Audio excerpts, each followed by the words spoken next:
आज उन महान राजा का जयंती उत्सव मनाया जा रहा है पूरे भारतवर्ष में।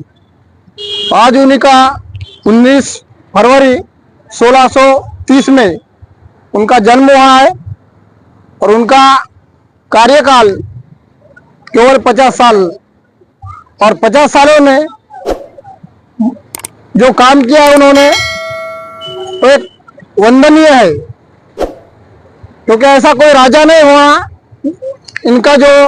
इनके जैसा राजा पूरे भारतवर्ष में कहीं नहीं हुआ। क्योंकि इनके राज में, उनके दरबार में कोई नर्तकी, जैसे हर राजाओं के शौक रहते थे कि उनके दरबार में नर्तकियां नाचती थी, लेकिन यह राजा हर किसी को अपनी माँ और बहन समझता था। एक ज्वलंत उदाहरण है कि पूरे दुनिया में इतने सारे राज्य हो चुके हैं, लेकिन सब राज्यों आईएससी और बदमाश निकले थे, लेकिन एक शिवाजी महाराज करके जिन्होंने माताओं का सम्मान, बहनों का सम्मान करना इस दुनिया को एक सबक सिखाया है। इसलिए छत्रपति शिवाजी महाराज को एक श्रेष्ठ राजा माना जाता है। उनके कार्यकाल में ना हिंदू ना मुस्लिम, ना चमार ना शूद्र, ना श्रेष्ठ ना कनिष्ठ, ऐसा कोई भेदभाव नहीं था। इसीलिए इनको बहुजन प्रतिपालक कहा जाता था। लेकिन बाद में लोगों ने इन्हीं के साथ हमारे देश की परंपरा है जो कि ब्राह्मणवाद के मनुवाद के हिसाब से इनकी गिनती शूद्रों में की गई है, और ब्राह्मण लोगों ने कभी इनको अपना राजा नहीं माना, क्योंकि मनुस्मृति के ग्रंथ के तहत 4 वर्ण बनाए गए हैं। पहला वर्ण ब्राह्मण, जो कि सर्वश्रेष्ठ खुद को मानता है, भगवान के बाद उनका नंबर लगता है, ऐसा उनका कहना है। उसके बाद क्षत्रिय, क्षत्रियों का क्या कहना है, राज करना है, राज्य, राजा वो खाली राज करेगा। उसके बाद वैश्य, जो कि सबका कारोबार का जो लेखा जोखा हिसाब किताब रखने वाला। और चौथा वर्ण है शूद्र, और शूद्र में हम लोग की गिनती की है, और उसके साथ इन राजाओं की गिनती की है। किसने की है? हमारे देश के जाति प्रथाओं ने, ब्राह्मणों ने खास करके। और उन्हीं ब्राह्मणों ने कभी महाराज को अपना राजा नहीं माना, क्योंकि उनके मनुस्मृति के ग्रंथ के अनुसार वो किसी को शूद्र को राजा नहीं मानते। इसीलिए महाराज का जब राज्याभिषेक पहला हुआ तो उस राज्याभिषेक को इसी महाराष्ट्र के धरती से जो ब्राह्मण लोग थे, वो ब्राह्मणों ने उनका राज्याभिषेक करने के लिए मना किया था। और मना करने के बाद अभी राजा के सामने, तो अभी राजा घोषित करना है तो उसका राज्याभिषेक करना जरूरी था उस टाइम। लेकिन कैसे बनाएंगे, क्योंकि पूजा पाठ वो सब उनका जो सब देशों के लोगों को बुलाना, आमंत्रित करना, फिर राज घोषित करना, राज दरबार रखना, उसके लिए पूजा पाठ हवन करना पड़ता था। लेकिन कोई इस महाराष्ट्र का 200 ब्राह्मणों ने मना कर दिया। क्यों मना कर दिया? क्योंकि वो शूद्र है, और हम शूद्रों को राजा नहीं घोषित कर सकते। इसके लिए उन्होंने उनका अधिकार कर दिया और मना कर दिया। तब राजा के सामने बहुत बड़ा प्रश्न उत्पन्न हो गया, तो अब क्या किया जाए। तब यूपी के गागा भट्ट को बुलाया, उनको झूठ बोल के कि मैं गुजरात का उच्च जाति का राजा हूँ, ऐसा बोल के उनको बुलाया गया। और वो भी नहीं आने वाला था। लेकिन वो ब्राह्मण लोग क्या रहते, पैसों के बहुत लालची रहते, उनको बाकी कुछ लेना देना नहीं, तो उनको कुछ तो पैसों का लालच दिया।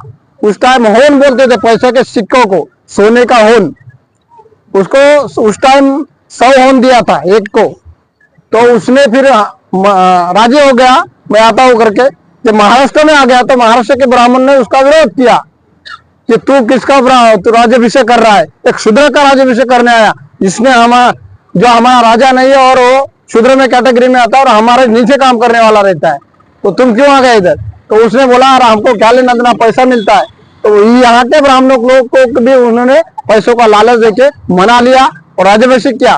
तो राज्याभिषेक किया तो कैसा किया, जब वो मंत्र बोलते थे ना, उस टाइम क्या बोला हो, गागा भट्ट सब लोग आंखें मूंद के रहो, जब पूजा करते हैं तो आंखें बंद करके करते हैं ना, तो उसने अपने दाएं पाए का जो अंगूठा रहता है उससे उनका रास तिलक किया। इतने कमीने लोग हैं इस दुनिया में, थे भी और आज भी है। उस टाइम उनका शूद्र करके उसको पैर के अंगूठे से उसको रास तिलक लगाया था।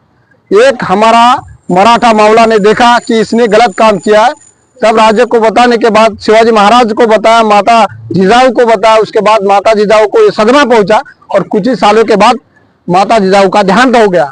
शिवाजी महाराज को भी धक्का पहुंच गया कि जब मेरे साथ, मैं राजा होके मेरे साथ इस तरह का दुर्व्यवहार होता है तो मेरे जनता के साथ क्या करते होगे लोग। तो उसने फिर ये तय कर दिया कि अगला बनाऊंगा तो ये इनके पद्धति से नहीं बनेगा। तो वो दूसरा जो राज्याभिषेक बनाया वो बौद्ध परंपरा के हिसाब से बनाया गया था, ये आप सभी को मालूम होना चाहिए। तो इसी प्रकार का शिवाजी महाराज के साथ जो भेदभाव किया, उसके बाद उनके बेटे के साथ भी भेदभाव। आज हम लोग सब छावा मूवी देखते हैं, जो छत्रपति संभाजी महाराज जी के ऊपर निकाली गई छावा सिनेमा हॉल में आज बहुत अच्छे चल रहे हैं, लेकिन उसमें भी हमारा इतिहास छुपाया गया है। उसमें जो खुद की जान की बाजी लगाकर उसको बचाने के लिए गए थे रायप्पा महार, जो कि हमारे शूद्रों में आते, महार समाज में आता है, चमार समाज में आते हैं, उनका भी नहीं दिखा। उसके बाद उनको जब मुगल ने जो औरंगजेब के सैनिकों ने काट के, वो भी मनुस्मृति के तहत काट के फेंक दिया था, उसका जो मांस का टुकड़ा जमा करके सिलाई करके उसको अग्निदान दिया था, वो भी हमारा गणपत गोपाल महार था। उनका भी इतिहास नहीं दिखाया। अगर किसी ने देखा है फिल्म तो दिखाया गया, किसी को देखा ना, किसी ने फिल्म देखा है छावा? देखो पता चलेगा। तो ये सब हमारे वीरों को नहीं दिखाते लोग, क्योंकि उनको मालूम है कि इनको दिखाएगा तो हमारा दायित्व, हमारा महत्व कम हो जाएगा। ये हमारा सच्चा इतिहास छुपाने का काम करते साथियों। और आज भी हमारे साथ वही होता है जो इन राजाओं के साथ हुआ, उसके बाद बाबा साहब आम्बेडकर के साथ हो गया, और आज भी आज हमारी माँ बहन सुरक्षित नहीं है। आज भी हमारे महाराष्ट्र में हो, कहीं यूपी बिहार में हो, हर राज्य में हमारे माँ बहनों के साथ वही दरिंदगी होती है, वही अत्याचार होता है, वही अन्याय होता है हमारे समाज के ऊपर। और हम लोग क्या करते हैं, कैंडल लेते हैं, बस मार्च निकालते हैं, बस हो गया खत्म। लेकिन हमें जरूरत पड़नी नहीं चाहिए कि आज हमें हो कैंडल की जरूरत नहीं। अगर हमें हमारे समाज को न्याय देना है तो हमें पहले शिक्षा को ग्रहण करना पड़ेगा। शिक्षा के साथ साथ हमारे लोगों को मजबूती की तरह मजबूत करना पड़ेगा। माता बहनों को उनके खिलाफ लड़ाई कैसा लड़ना है वो सिखाना पड़ेगा, कायदे का ज्ञान देना पड़ेगा, तब हम लोग सुदृढ़ हो जाएंगे और इनके खिलाफ लड़ाई लड़ेंगे। तो इसी प्रकार जो छत्रपति शिवाजी महाराज का आज हम लोग बड़ी धूमधाम से जयंती मनाते हैं। पहले कभी मनाया नहीं गया, लेकिन अभी 5-6 साल से मेरे ख्याल से सब लोग जागरूक हो चुके हैं। सब समाज के लोग, हमारे लोग जागरूक हो चुके हैं। इसलिए हमारे महापुरुषों के विचारधारा को आज हर गली मोहल्ले में और तालुका जिला में और राज्य स्तरीय में हम लोग उनको प्रसार प्रचार करते हैं। और भीम आर्मी एक ऐसा संगठन है जो कि भीम आर्मी जब मैदान में उतरी 2018 से 17 से हमारे यहाँ उनका ये हो गया, स्थापना हो गया महाराष्ट्र में। और 2016 से यूपी में भाई चंद्रशेखर आजाद जी ने भीम आर्मी की स्थापना की और भीम आर्मी का मोटो लगाया कि भीम आर्मी के साथ सभी लोग जुड़े जा सकते हैं। उसमें कोई धर्म भेद नहीं, कोई जाति भेद नहीं, कोई उच्चता नीचता नहीं, श्रेष्ठ कनिष्ठता नहीं।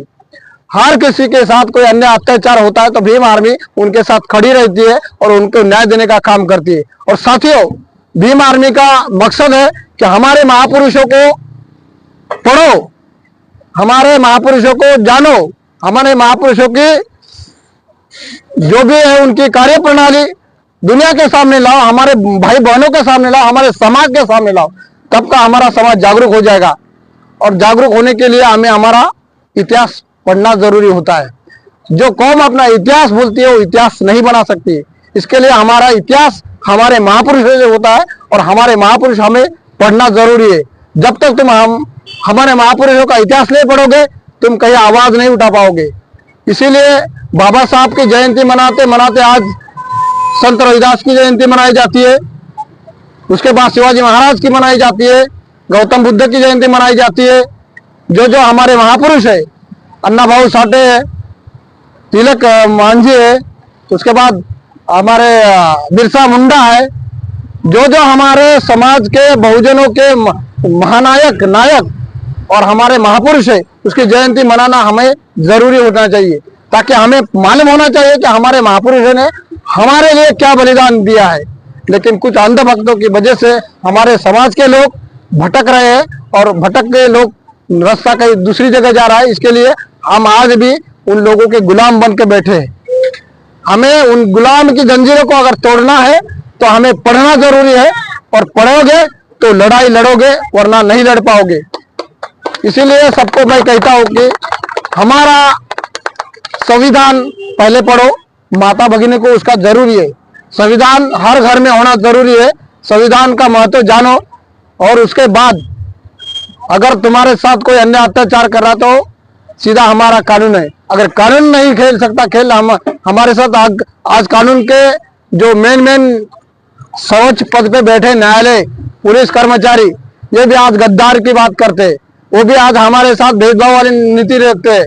हमारे कितने सारे केसेस पेंडिंग है हमारे बहुजनों के खिलाफ। आज भी हम लोग मार्च निकाला था परभनी में, जो हत्या संविधान के साथ छेड़छाड़ी हो गई, उसमें हमारा कस्टडी में एमसीआर में पीसीआर में हमारा भाई मारा गया, वडार समाज का था। उसको कल का भविष्य था, वो जज बनता था, वकील बनता था, लेकिन पुलिस प्रशासन के द्वारा उसको इतना बुरी तरह मारा तो उसकी मौत हो गई। उसके लिए हम लोग लॉन्ग मार्च निकाले थे, और लॉन्ग मार्च में न्याय नहीं मिला है, खाली हम लोग को आश्वासन दिया है। और आश्वासन देने का काम ये आज की सरकार, बीजेपी सरकार जो केंद्र में बैठी है, राज्य में बैठी है, हमारे खिलाफ कोई काम नहीं करती। बराबर हमारे खिलाफ साजिश रख के हमारे नौजवान का, नवयुवकों का भविष्य खराब करने का काम करती है। अगर हमारा नवयुवक कहीं भी कुछ आंदोलन में जाता है तो उसके ऊपर झूठे मुकदमे लगा के उसका पूरा करियर बर्बाद करती है। तो इसके लिए हमें इन पुलिस के ऊपर भी उतना विश्वास नहीं रखना चाहिए। कानून व्यवस्था के ऊपर तो ब्राह्मणवादी विचारधारा के बड़े बड़े जज बैठे, सुप्रीम कोर्ट के है, उसके बाद पुलिस के जो मेन पदा है, डीआईजी, आईजी, ये भी ब्राह्मणवादी विचारधारा के लोग हैं। तो हमें न्याय नहीं मिलता। तो हमें न्याय मिलने के लिए हमें हमारा संविधान पढ़ना जरूरी है। कायदे के तहत हम उनके साथ कार्रवाई कर सकते हैं। हमारी कंप्लेंट कोई नहीं लिखता है तो 175 का मुकदमा हम उसके ऊपर लगा सकते हैं।